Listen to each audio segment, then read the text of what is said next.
तो कई दिनों से लगातार बढ़ रही पेट्रोल डीजल की कीमतों में जहां आज राहत मिली है, वहीं नए वित्त वर्ष के पहले दिन ही सरकारी ऑयल मार्केटिंग कंपनियों ने एलपीजी गैस सिलेंडर के दामों में भी बढ़ोतरी की है।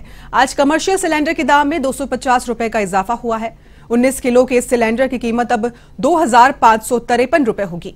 हालांकि घरेलू गैस सिलेंडर्स की कीमतों में कोई बढ़ोतरी नहीं की गई है। आपको बता दें 22 मार्च को घरेलू रसोई गैस सिलेंडर के दाम में 50 रुपए की बढ़ोतरी की गई थी, जबकि कमर्शियल एलपीजी गैस सिलेंडर सस्ता हुआ था।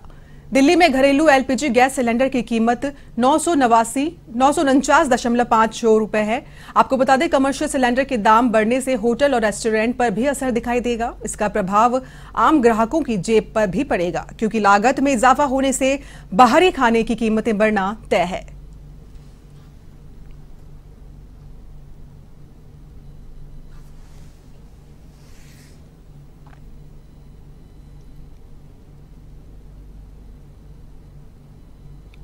तो आपको बता दें देश में वापस से रसोई गैस के दाम एक बार फिर से बढ़ गए हैं।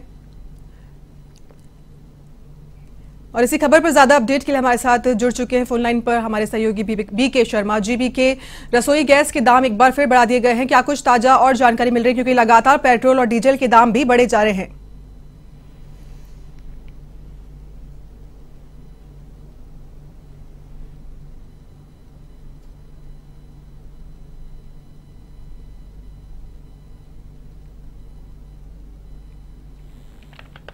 कनेक्ट करो।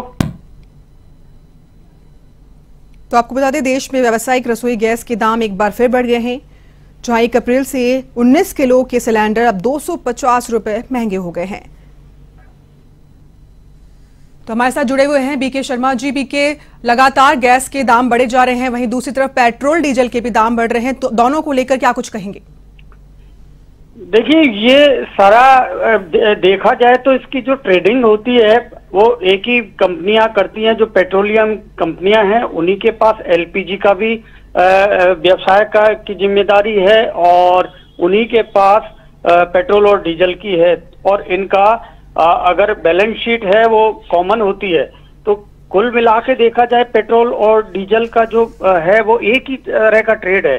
तो जब क्रूड ऑयल और पेट्रोलियम प्रोडक्ट्स के दाम बढ़ते हैं तो एलपीजी और पेट्रोल डीजल दोनों के ही बढ़ते हैं, और कम होते हैं तो पेट्रोल डीजल और एलपीजी के भी कम होते हैं। तो ये जाहिर सी बात है कि जब पेट्रोल और डीजल के दाम बढ़ रहे हैं लगातार, तो ऐसे में एलपीजी के भी दाम बढ़ना लाजमी है, क्योंकि उसका एक डिस्ट्रीब्यूशन सिस्टम है और ट्रेडिंग सिस्टम है, तो उस पर जो लागत है वो बढ़ती है। तो इसकी वजह से बढ़ना तो ये लाजमी था।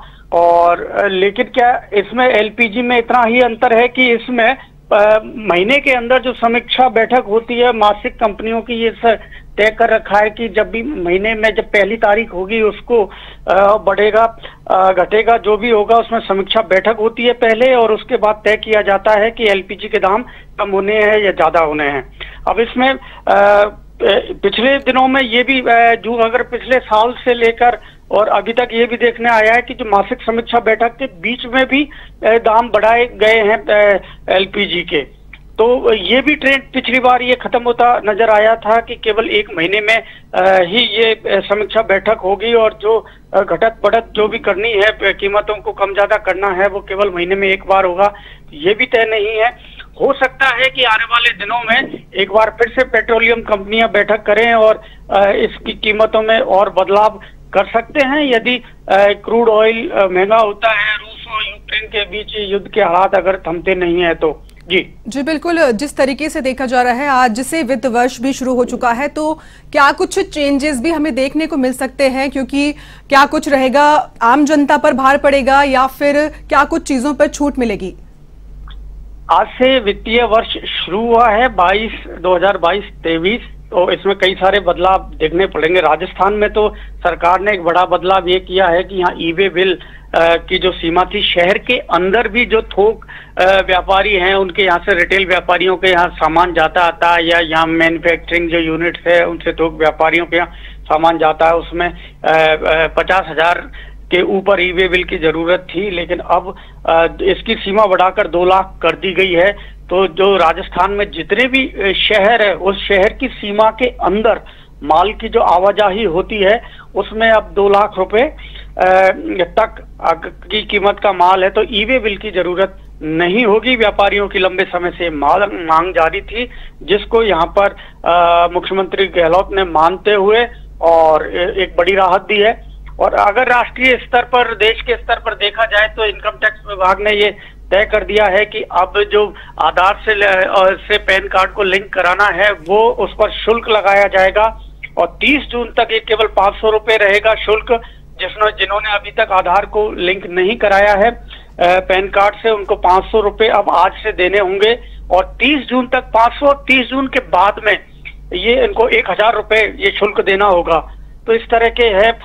और इस पर जो होम लोन पर सब्सिडी है उसके नए आदेश अभी तक नहीं आए हैं, तो ये भी माना जाए कि होम लोन पर जो सब्सिडी मिलती है वो अब आगे नहीं मिलेंगी जब तक कि सरकार के नए आदेश नहीं आते हैं। अभी तक कोई नए आदेश आए नहीं है। इस तरह के बहुत सारे प्रावधान हैं जी। अगर घरेलू गैस सिलेंडर्स की बात करें भी किया गया है और ये नेशनल हाईवेज पर आपको पता है कि जो टोल टैक्स है वो आज से बढ़ गया है और अलग अलग जो नेशनल हाईवे हैं उन पर 10 रुपए से लेकर 65 रुपए तक का भार जो आम यात्री हैं, यात्री वाहन हैं और कमर्शियल वाहन हैं, उन सभी के ऊपर ये अब टोल टैक्स उनको ज्यादा चुकाना पड़ेगा नेशनल हाईवे पर वाहनों को लेकर जाने आने में। तो इस तरह के बहुत सारे प्रावधान नए वित्तीय वर्ष में किए गए हैं और इसमें कुछ राहत भरे हैं लेकिन कुछ भार बढ़ा है, ज्यादा अब लागत लोगों को आएगी। तो इस तरह का ये नए वित्तीय वर्ष में नए प्रावधान किए गए हैं। जी बिल्कुल, तमाम अपडेट के लिए आपका बहुत बहुत शुक्रिया।